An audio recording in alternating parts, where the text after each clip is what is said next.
Hello and welcome. It's Wednesday, October 20th here in Korea, and you're watching the Daily Report.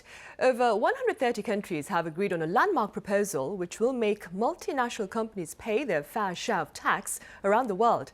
We cover details of that proposal today after a check on the COVID-19 situation across the globe. I have Kwon Soa standing by now. Soa, I hear there's been a notable jump in new cases here on the local front today. Right, Sunny, and that on the back of the fact that it's being Wednesday, and usually on Wednesdays we are seeing that surge. So let's take a closer look at the figure. 1,571 cases were tallied as of 12 a.m. and that also includes more than 1,500 domestic infections with a drop in imported cases. And if we go over to our graph, we are seeing this jump by almost 500 cases from the day before. But as we have been seeing a declining trend in recent days, the number of domestic transmissions, the average number in the past week is continuously going down, now standing at 1,460. Let's also compare Wednesday figures in the past week. So we are seeing a similar figure from last Wednesday, but compared to the Wednesdays before, it is a significant decline. And going over now to our total number of cases here, 346,088 cases with 2,698 COVID-19 related fatalities. And we've got over 316,600 people who have recovered from the coronavirus. Now, meanwhile, on the vaccination front, we've got almost 79% of the nation's population that are vaccinated with at least one dose, and 66.7%. So we are approaching the 70% percentage when it comes to fully vaccinated people. Let's jump over to our map now. This Wednesday, we are seeing 0 cases that were detected at the nation's airport or seaports. So this means all cases here are either domestic transmissions or imported cases that were detected within the country during the isolation period. Now, meanwhile, Seoul and Gyeonggi-do province both have seen a jump to the 500s, and Incheon is also back to the triple digits. And almost every place compared to yesterday is seeing a rise in infections. Let's also move over to our global updates here. Over 452,000 new infections, raising the total to 242.3 million. For a closer look at severely hit countries around the world, the U.S. is approaching 46 million infections, and also Spain is getting close to the 5 million mark. If we take a closer look at some specific nations, here we've got the UK and Singapore, which are countries that have high vaccination rates. However, they are seeing resurgences recently. Here, over 43,000 infections in the past 24 hours in the UK, and also Singapore, almost 4,000 new cases. Meanwhile, Russia here is seeing resurgences because attributed to a low vaccination rate. And those are the general updates I have for now, but I'll see you back in a bit. Sunny? All right, so thank you for now. Right, and contrary to hopes, there's been a tangible rebound, as Soa mentioned, in daily infections here in the country. And the question now is, will such spikes derail our plans to move beyond pandemic-related restrictions? Well, to answer that question and more, Kim Yeon-seung joins me now. Yeon-seung, welcome. Thank you for having me. So, are we looking at a shift from the government in light of the recent rise in cases? Well, it doesn't seem like it for now. Health authorities said Wednesday that they're currently drafting up a comprehensive plan that could see the return of normal routines. And it closely resembles those we enjoyed before the pandemic. They will announce the plan within this month. Speaking of returning to normal, Jamsil Baseball Stadium here in Seoul opened its doors to live spectators for the first time in 104 days. People who've been fully vaccinated for at least 2 weeks had to show their proof of vaccination at the gate to enter. All visitors had to be fully vaccinated, and the stadium was only allowed to operate at 30% of its capacity. Right, that must have delighted sports fans here. Meanwhile, Yeon-seung, I hear authorities are also looking to expand the scope of their booster campaign. Yes, that's right. The Korean government has decided to make more people eligible to receive booster shots. Health authorities announced Tuesday that people who've been vaccinated outside the country can also sign up to get their boosters here in Korea. So this may be relevant to many people who are tuning in right now. For most people, they will get their booster shots 6 to 8 months after being fully inoculated, but those who are immunocompromised, it's recommended that they get the booster shots 2 months after their most recent shot. They can also start getting their booster shots from the start of November. Right. Yansung, before we move any further, do tell us a bit more about people who are considered immunocompromised. Well, earlier this week, the government defined the following groups of people as being immunodeficient. They include patients with acute leukemia, lymphoma, multiple myeloma, bone marrow fibrosis, and solid cancer, among others. And people who've gotten a stem cell transplant within the last 2 years, or who are still being treated with immunosuppressant drugs 2 years after the procedure, are also eligible to get the booster shot from next month. I see. Elsewhere, Yansung, I hear authorities in the US are further exploring the option of cross-inoculation, if I may, for their booster campaign.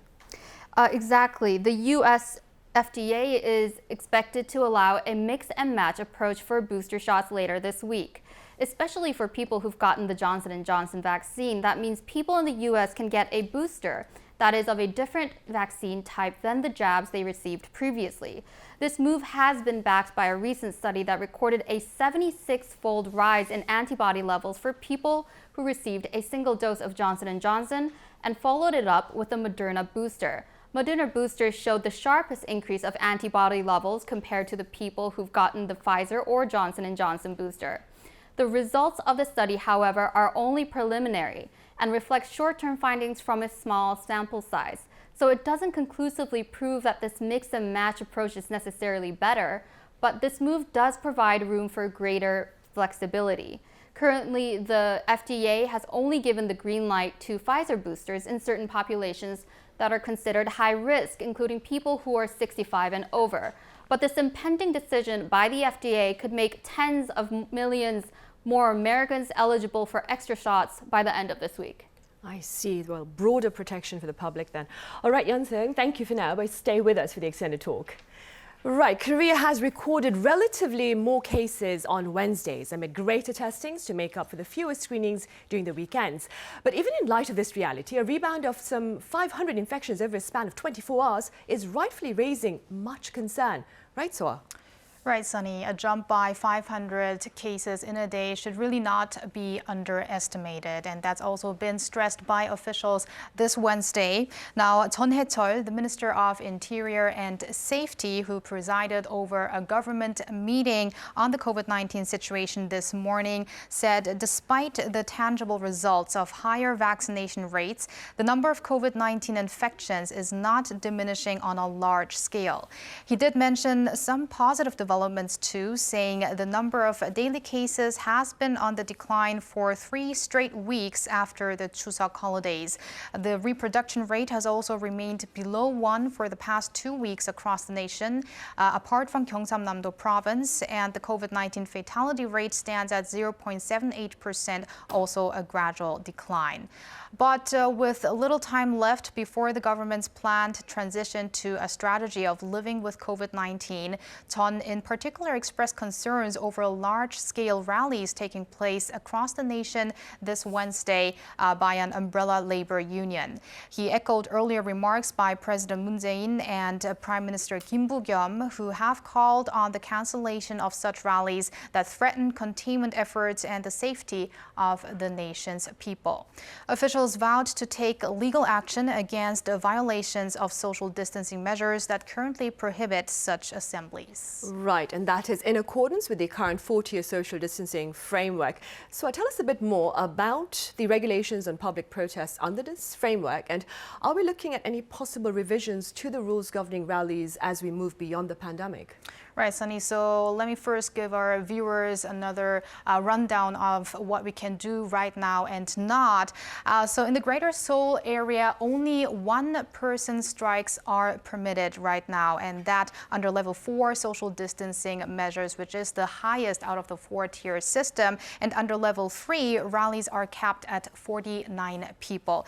Easing those measures is likely to happen eventually, but probably not right away when we transition into that so-called return to normalcy, which is expected to start sometime in November. So let's take a listen to one of the latest remarks made by a government official when asked about whether these rallies could be permitted in the near future. 현재 거리두기 체계가 The current social distancing system includes restrictions on a wide range of venues, events, and rallies, as well as private gatherings. Easing such restrictions all at once would pose too many risks from a containment perspective, which is why we believe that priorities have to be set before relaxing our measures gradually, step by step. So whether rallies will be put on top of that priority list is not sure as of yet. But Son mentioned that the phased relaxations will be discussed at a special transition committee later this Friday. And regarding that meeting, also Safety Minister Jeon Hae-cheol said earlier today that 4 subcommittees are getting prepared for drawing up a gradual revision of the social distancing measures and that they will be unveiled to the public within this month. Right, well, that is good to know. Now, for our extended talk on this Wednesday, we're going to focus on the booster campaign across the globe. And I'm going to turn to Yeon-sung now for a bit more about the U.S. efforts to expand booster shots to its public. Could you tell us a bit more about the policies there? Well, of course. CNN reported Tuesday U.S. time that the FDA is planning to drop the minimum age requirement for booster shots down to 40. FDA advisors are pushing to expand these booster shots to people who've gotten the Moderna shots as well. Currently, the U.S. is only offering Pfizer boosters to those aged 65 or over, or those who are at high risk of COVID due to their environments or underlying conditions. This decision is likely to come ahead of winter as the agency is looking to stave off another viral transmission fueled by cold temperatures. Right, which could lead way to the twindemic, as experts have been saying. Yeon-sung, moving beyond U.S. boundaries, what can you tell us about booster shots elsewhere? Well, U.S. is hardly the first to drop the vaccine booster eligibility for younger age groups. The U.K. has already started giving out booster jabs to people over 50, and Europe's top drug regulator earlier this month recommended boosters for all adults aged 18 and above. But let's talk about Israel's case here, because the Biden administration is keeping a close eye on Israel's experience. Israel dropped the booster age to 40 all the way back in August, and a top Israeli health official told U.S. FDA committee member that the country is seeing clear results because since the booster campaign was expanded, the country has been seeing a dramatic plunge in infections and severe cases among people who opted to get the booster. I see. So less severe cases for those who took the booster shot then. Exactly. Right, Yeon-sung. And staying with the booster campaign, so what can you tell us about efforts here in the country? We have yet to start it, have we? We are already for our medical experts, yes, and for medical people who are working at the front lines against the battle against COVID-19, and also people working at high-risk facilities such as nursing hospitals and nursing homes. And we will also have the senior population receive their booster shots. Also, recently we did also mention that the government is planning to administer booster shots for people who got Janssen shots before, and that's, as we know, is a single-dose shot, and that's not only the elderly population, as it started with actually younger people, those male in their 30s, most of them, at the beginning of that campaign. And also President Moon Jae-in earlier this week did order plans for that Janssen booster shot to proceed smoothly. Now, meanwhile, I believe as of tomorrow, we might have 10,000 booster shots administered here in Korea, because as of 12 a.m., 9,053 booster shots were administered. That's a rise by 1,784 from the day before. I also got to see a survey that asked people on whether they do want to receive booster shots. According to a Real Meter survey conducted on the 19th, and the results came out a day after, that would be today, Wednesday. And so 55.6% of those people asked said that they either have already got a booster shot or they are willing to get a booster shot, while 33.4% they said they do not want to receive a booster shot, and 11% said that they are not sure. I see. Well, I'm sure they'll want to wait for more data on booster shots then. Probably. All right, so thank you very much for that. And Yeon-sung, as always, thank you. I'll see you tomorrow. Thank you.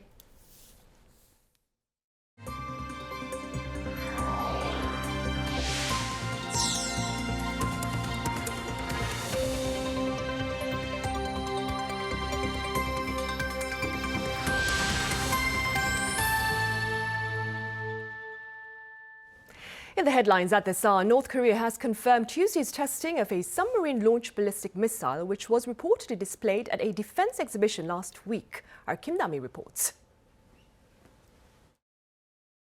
North Korea has confirmed it has successfully test-fired a new type of submarine-launched ballistic missile. The regime state media reported Wednesday that the Academy of National Defense Science test-launched the SLBM on Tuesday from 824 Jong-un, adding it's the same place the North's first SLBM was successfully fired from 5 years ago. Seoul's Joint Chief of Staff said Tuesday that the missile was launched from the vicinity of Sinpo, Hamgyeongnam-do province, traveling 430 to 450 kilometers at a maximum height of 60 kilometers. The new weapon appears to be a mini SLBM, first unveiled at a rare defense exhibition held in Pyongyang last week to mark the 76th anniversary of the ruling Workers' Party. There, the leader Kim Jong-un called for the strengthening of his regime's military capabilities. Watchers say the missile's mini size allows it to fit the North's rather small submarines and is also due to a limit on the number of missiles that the submarine can take. Kim Jong-un was not present and has been absent from all 8 of the North's launches this year. Also missing was Park Jong-chun, a member of the Presidium at the Politburo of the ruling Workers' Party, who had guided recent missile launches. Experts note their absence is an attempt by the North to tone down the level of the significance of the test launch and that the regime's continuous weapons development following its 5-year weapon strategy is to put pressure on Seoul and Washington, who are seeking a return to dialogue. Kim Dami, Arirang News. And as expected, North Korea's latest missile testing has triggered much global concern, with both the United Nations and the United States denouncing the launch. Here's Kim Hyo-sun. The UN has condemned North Korea's latest missile launch, calling on the regime to make a renewed commitment for a diplomatic resolution of its denuclearization issue. In a briefing Tuesday, the UN's deputy spokesperson explained that Secretary General Antonio Guterres is deeply concerned about the North's latest provocation. He also stressed the international body has urged the regime numerous times to abide by UN Security Council resolutions. The U.S. also criticized North Korea for its series of recent missile launches, which it said have violated multiple UN Security Council resolutions and threatened regional peace. White House Press Secretary Jen Psaki highlighted the need for dialogue and diplomacy. These launches also underscore the urgent need for dialogue and diplomacy. Our offer remains to meet anywhere, anytime, without preconditions. We're also closely consulting with allies in this, in fact, on this. She also called on North Korea to refrain from further provocations and engage in sustained and substantive dialogue, while stressing that Washington is committed to defending its allies in the region. The U.S. Indo-Pacific Command in Hawaii also condemned the launch, but stressed Tuesday's launch did not pose an immediate threat to the U.S. or its allies. The North fired what appeared to be a submarine-launched ballistic missile into the East Sea. It marked the regime's 8th known projectile launch this year. Kim Hyo-sun, Arirang News. Also in Washington, nuclear envoys from South Korea, Japan and the US addressed North Korea's latest act of defiance while highlighting the need for a diplomatic approach for matters on the Korean peninsula. Our Yoon Jung-min has more. Meeting in Washington on Tuesday, chief nuclear envoys from South Korea, the US and Japan expressed concerns over North Korea's latest launch of a short-range ballistic missile, which the regime have said is a new kind of SLBM, and urged for a return to dialogue as early as possible. The meeting involved South Korean envoy Do Gyu-duk and his US and Japanese counterparts, Sung Kim and Takehito Funakoshi. Speaking to reporters, Do said the three discussed the North missile launch on Tuesday, adding it's critical to manage Korean peninsula affairs in a stable manner. We have agreed that stably managing Korean peninsula affairs is very important and agreed to continue close communication and coordination for the early resumption of the Korean peninsula peace process, while keeping a close eye on the situation. In a readout, the U.S. State Department said Sung Kim emphasized the U.S. condemnation of the missile launch, calling it a violation of multiple UN Security Council resolutions. It said Kim called on the North to refrain from further provocations and engage in dialogue. At the same time, Kim expressed support for humanitarian aid for people in North Korea and affirmed the U.S. commitment to resolving the Japanese abductee issue. Senior officials reportedly expressed concerns that North Korea's series of missile launches might make efforts to engage with the regime more difficult. But they added dialogue and diplomacy are still valid in resolving the issue. When it comes to the Korean government's end-of-war declaration proposal, the official says South Korea and the U.S. agree that it's useful as a means of resuming talks with North Korea, adding Washington is currently reviewing the proposal in depth. South Korean and U.S. authorities are reportedly preparing an outline of the proposal in case the declaration is adopted. Sung Kim plans to visit Seoul later this week for more talks on North Korea issues. Yoon Jung-min, Arirang News. President Moon Jae-in earlier on this Wednesday was at the Seoul International Aerospace and Defense Exhibition, where he highlighted the importance of defense capability in maintaining peace and stability. Our Kim Min-ji has details. President Moon Jae-in says the goal of the country's strong defense capacity is peace, calling the defense industry an important axis that protects people's lives and assets. He spoke on Wednesday as he visited the Aerospace and Defense Exhibition, or ADEX 2021, the country's largest defense expo. The president's remarks come just hours after North Korea said it successfully launched a ballistic missile from a submarine. 강한 국병력이 목표로 하는 것은 언제나 평화입니다. 한국은 첨단 과학 기술 기반의 스마트 강군을 지향하며 세계와 함께 평화를 만들어갈 것입니다.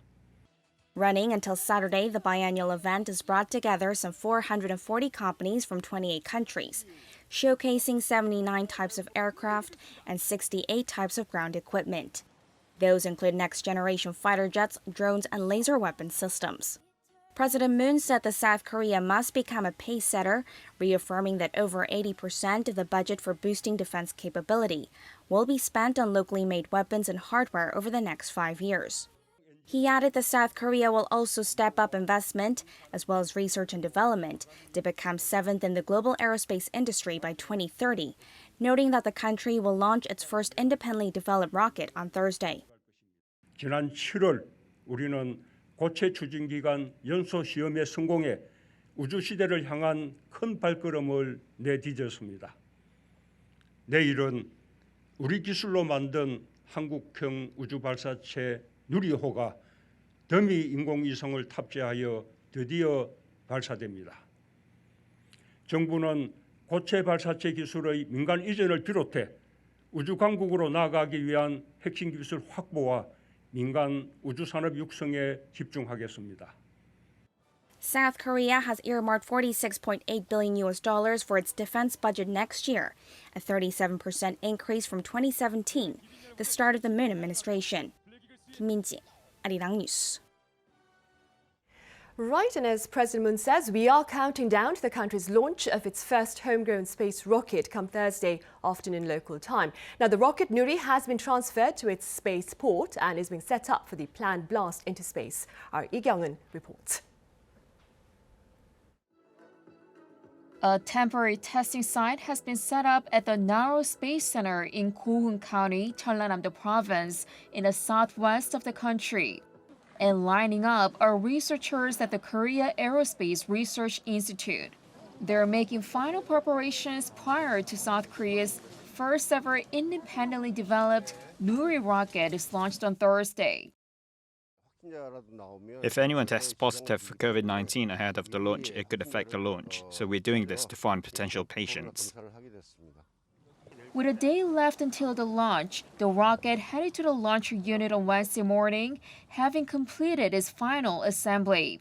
It marks a milestone achievement after 12 years of hard work. It's like I'm taking the college entrance exam. What's different this time is that I feel like I prepared well because I studied hard. In the meantime, the area around the launch site has been quiet for the past few days, seeing no visitors.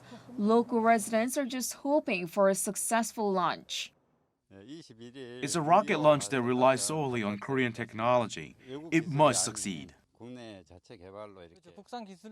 are so excited because it's a domestically developed rocket. I hope it's a go at the first attempt.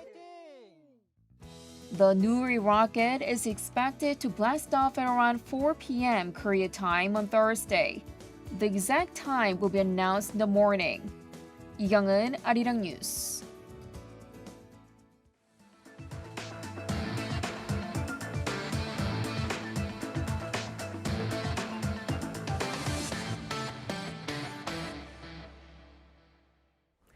Up next, we shed light on the ongoing global energy crisis, including its causes and consequences, as well as possible countermeasures. And for details, I now have Mr. Stefan Schork of the Schork Group live on the line. It's a pleasure to have you with us, Mr. Schork. It's great to be here, Sunny. Thank you. Right, Mr. Schork, let's start off then with your thoughts on the causes behind the current energy crisis. Yes, we have to keep in mind that just a year and a half ago, oil prices here in the United States were trading at minus $40 a barrel. Of course, they got down to that level because we had too much supply and we did not have nearly enough demand to take that supply off of the market. Therefore, in the last year and a half, the producers have been doing and have acted accordingly. That is, they've reined in investment and they've cut back on production. Now, the rebound in demand this year has caught the market off guard. So our ability to bring oil, natural gas, and coal to the market is substandard at this point because demand is kicking up in all avenues around the globe. So clearly, we are at a pace now where demand is simply outpacing supply. And this is causing a great concern as we go into the peak demand seasons for this winter. Right, especially here in the Northern Hemisphere. Mr. Schork, Yes. would you say our efforts perhaps to go green are also to blame for the recent jumps in energy prices, given the shift from fossil fuels to sustainable energy sources? I mean, are we witnessing the results of greenflation, so to speak? Yes, absolutely. And this was, of course, foreseeable. That is to say that here in the United States, this administration, when we look at what's been codified in the DNC platform, this is the most unfriendly White House that this industry has ever seen. And of course, there is a big push to decarbonize. So as Western oil and gas companies decarbonize, what you're doing is taking resiliency out of the market. So every nuclear station you shut down, every coal plant you shut down, every natural gas pipeline you oppose, you are not able to respond to the market. Now, the environmental movement is making a zero-sum game. There certainly is a place for renewables in the global economy. For instance, here in the United States, solar works very well in Southern California. Wind works very well in the prairie states. We also have hydro, which works very well in the Pacific Northwest. But that's a problem because Mother Nature doesn't always agree with you. So going into last summer, we had a 14% decrease in hydroelectric capacity because we simply did not get enough rain in the Pacific Northwest. Currently in the UK, the wind is not blowing, so those windmills are not generating power. So when the when it doesn't rain, when the sun doesn't shine, or when the wind doesn't blow, you need a fossil fuel that you will able to turn on. So as we begin to shift away from fossil fuels, we do not have that resiliency anymore. And as we continue to divert funds away from fossil fuel infrastructure plays towards green energy, we're going to take further resiliency out of the market, and we're really jeopardizing our energy security going forward. So yes, when we do get unexpected weather events, you are going to get unexpected jumps in prices. So this is coming at a significant cost. And of course, it is contributing to the runaway inflation that we are seeing around the globe right now. Right. And against that backdrop, how is, Mr. Schork, U.S. authorities seeking to tackle this bottleneck in the supply of energy resources to its economy, or to their economy, that is? Yeah, absolutely. Well, we're not doing ourselves any favor. Heading into 2020, we are on a 4-year decline in energy imports. And in fact, at this time last year in the United States, we were a net exporter of crude oil and petroleum products. So for all intents and purposes, the United States was energy independent a year ago. We, in 1 year later, are now more dependent on oil imports than we have been in the past 3 years. So the efforts that are being made right now by the government, look, there really isn't a lot of options other than, and this idea was floated a couple of weeks ago, that is to say, releasing oil, crude oil, from this country's strategic petroleum reserve. That idea was quickly put to the side, but it's certainly something that's out there, and it's a sign of weakness because simply there's not that much oil that would be able to stem the amount of demand in this market. What this administration should be doing is they should be going to North American producers here in the United States, because we are producing 2 million barrels a day fewer crude oil today than we were just 2 years ago. So we could go ahead and encourage our own industry to open up the taps, but we're not. We're throwing roadblocks to our own industry, and we're going to OPEC, and we're asking OPEC to increase their production. That is clearly a negotiation from a side of weakness, and the market is responding to that, and the market is pushing oil prices higher in response. Right. Mr. Shurk, Russia is the world's second largest producer of natural gas, after the US, that is, and it is Europe's largest gas supplier, having reportedly provided, I believe, 43% of the EU's gas imports just last year. Do you see such Russian status in terms of energy resources as perhaps serving to boost its geopolitical presence?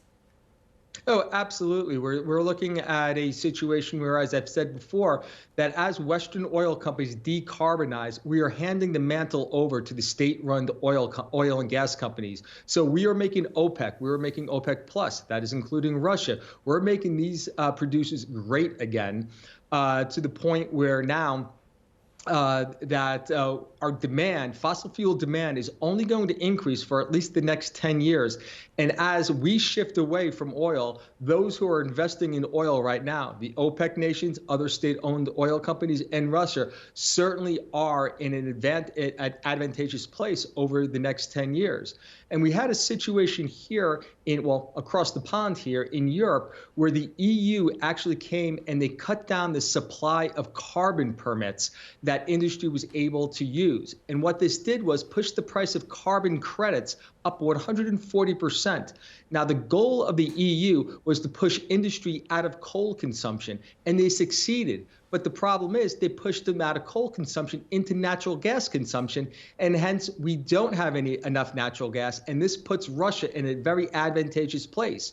Right now, or last week, natural gas prices in Europe were trading at the equivalent of $230 a barrel oil. So now what has happened? You've pushed them out of coal, and the market has pushed these users out of natural gas, and now they've pushed them into oil derivatives to generate power. So it's had a knock-on effect, and it's pushing all fossil fuel prices higher. And anyone who produces a fossil fuel, like Russia, is going to benefit from this situation. Right. Having said that, Mr. Shurk, do you believe there's an affordable, perhaps green solution to this current energy crisis?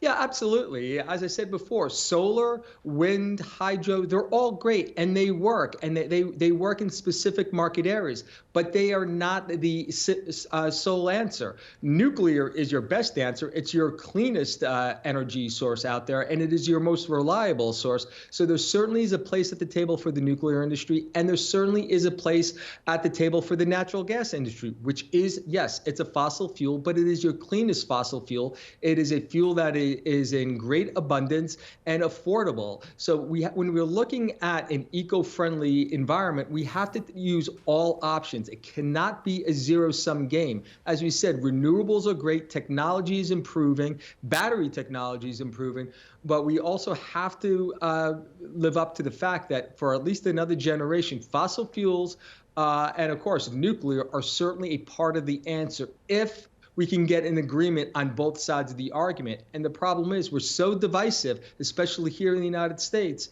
that seems like a very big ask at this point. I see. One final question, Mr. Shurk, before you go.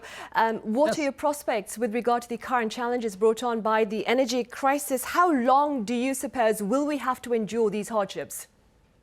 Well, I think it's going to come down to at least this winter. The economy is still chugging along, but it faces three big challenges, and those are inflation, inflation, and inflation. So right now we have inflation in this country running on an annualized basis of 6.5%, which means our real incomes are falling by 2%. So going into this winter, we simply do not have enough supply. We do not have enough heating oil. We do not have enough propane.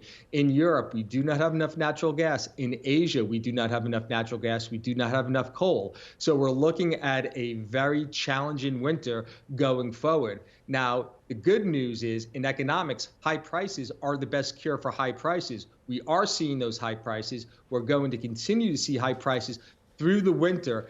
But by the spring next summer, I will suspect that the market will respond to these high prices. And that is to say they will get product to the market, but it's going to be at least one season away. So buckle up. It's going to be a very difficult winter in the Northern Hemisphere. A very cold winter, I see. All right, Mr. Short, thank you very much for making the time to join us live at this hour with your insights.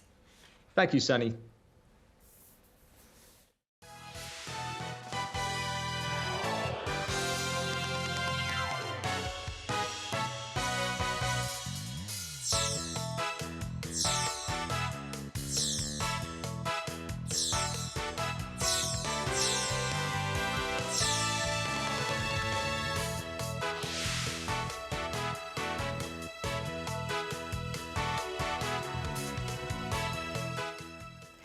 Earlier this month, 136 countries agreed to comprehensive changes to the international tax system that will levy a 15% minimum tax rate on some multinational enterprises to prevent them from keeping profits in low-tax countries. Now, related talks were also held last week in Washington during the G20 Finance Ministers and Central Bank Governors meeting, which Seoul's Finance Minister Hong Nam-ki attended. For more, I have Professor Song Soo-young from Chung-ang University. Welcome back, Professor Song.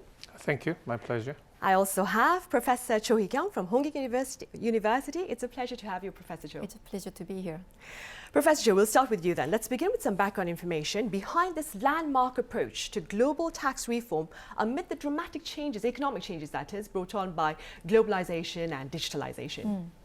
Well, indeed, it is a dramatic sea change, you could say, because the current international tax regime was agreed more than a century ago.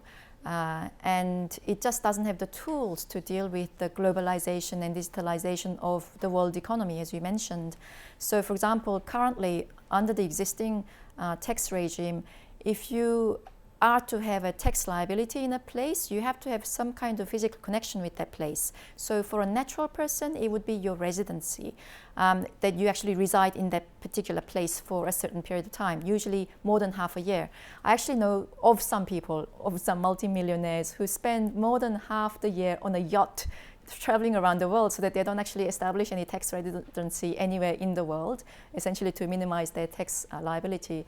And so for corporations, they also have to have some kind of physical presence, whether it be having an office, having personnel, and in a brick and mortar world, it was natural to have a shop where you sold things to customers, to have salespeople there, etc. But in a digital economy, you can do everything online. The service can be based, somewhere in Uzbekistan, for all you know, and you can still provide services in Korea, in Japan, Singapore, wherever in the world. And so it's become so much easier for these big corporations, multinationals, to avoid tax liability in countries where they earn huge profits, but they don't actually end up paying any tax. So this new regime is really intended to deal with that problem.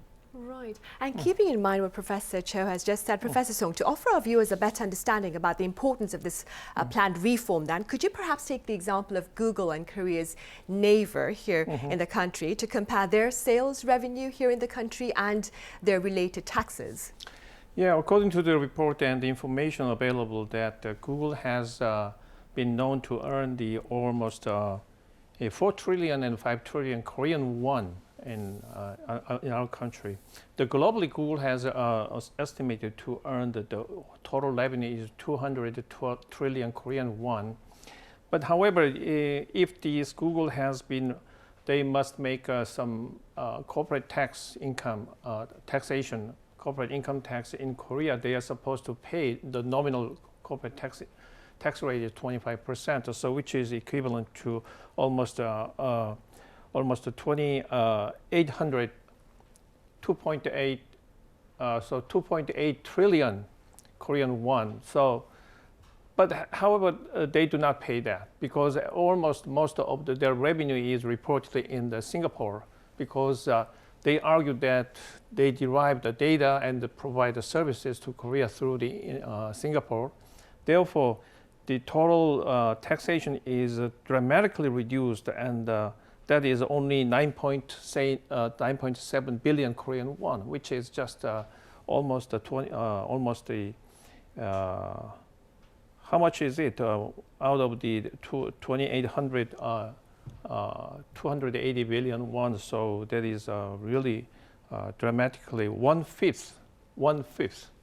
So just 2% of they are supposed to pay. So that is really a problem. So because as Professor Cho mentioned, that the big tech companies through the digitalization, they have provided digital services, goods, and the platform around the world through the internet. However, they do not pay the taxes where they earn their revenues. That is a really problem. Right. So, Professor Cho, what changes then are we likely to witness in the wake of this global tax reform, which we expect to go into effect by the year 2023, I believe? Yes, that's the intention. So this reform is intended to address two main strategies that companies use to minimize their tax liability. First is what's called base erosion. That's basically reducing or actually getting rid of their presence in a higher tax country. And the second is profit shifting, shifting their profit to a jurisdiction where they have lower tax rates. So, for example, Google, Professor Song mentioned that they divert revenues that they earn in Korea through to Singapore because the corporate tax rate here in Korea is 25%, whereas in Singapore it's less than 17%. And Google argues that because we have our servers in Singapore, we are providing services to Korea out of Singapore, and therefore the revenue should be counted, through the Singaporean subsidiary. And in around the world, there are some tax havens like Panama, these little islands, but there are also other countries like Ireland and the Netherlands that have actually competed to have these multinationals come and set up their headquarters in their countries by offering very, very low tax rates. So, for example, Ireland on its face, on paper, imposes 12.5% corporate tax. But because they give so many exemptions, the actual tax rate that corporations pay is between 2% and 4%. It's a fraction of what they would have to pay in Korea, for example. So Facebook diverts all the revenues that they earn from advertising on Facebook Korea through to Facebook Ireland, and they hardly pay any tax. In fact, they paid almost no tax until 2019, and then there was so much protest that they actually agreed to start paying some. The Netherlands, they have the same corporate tax rate as Korea, 25%. But what they do is exempt all overseas subsidiary earnings that are diverted through to Netherlands from tax altogether. So, if you have a company that's headquartered in the Netherlands, and you can bring back all the revenues from other countries through to Netherlands, you don't have to pay any tax on those overseas earnings. And it's possible to do that through what's known as transfer pricing. So it's basically when companies do transactions between themselves. So mother company and daughter company. So Google, Alphabet parent company might own the trademark Google, and then it would license that trademark to Google Korea, Google Ireland, Google Netherlands, whatever, and then they would charge enormous sums for that license, and so the expense becomes huge, and that way they actually get the license fee as the revenue from that subsidiary, and in that way they essentially shift profit from that jurisdiction where they actually earn the revenue to the lower tax jurisdiction. So now what this new regime does is avoid tax base erosion by saying, even if you don't have any physical presence in that country, we are going to allow those countries to tax these corporations on a certain amount of revenue profit that they make. And secondly, they also make sure that countries will impose a minimum corporate tax rate of 15%. So you can't have a race to the bottom in order to try to compete to bring companies to your own jurisdiction. As is the case over in Ireland then. Exactly, yes. Right. Professor Song then, do tell us a bit more about the companies that are likely to be affected by this unified approach to taxation. Yeah, actually, Professor Jong mentioned the Pillar 1 and Pillar 2, that was under the auspice of the OECD. 136 countries agreed upon the imposition of a global minimum corporate tax rate and also the sharing rule among the extra profit that is earned by some multinational enterprise.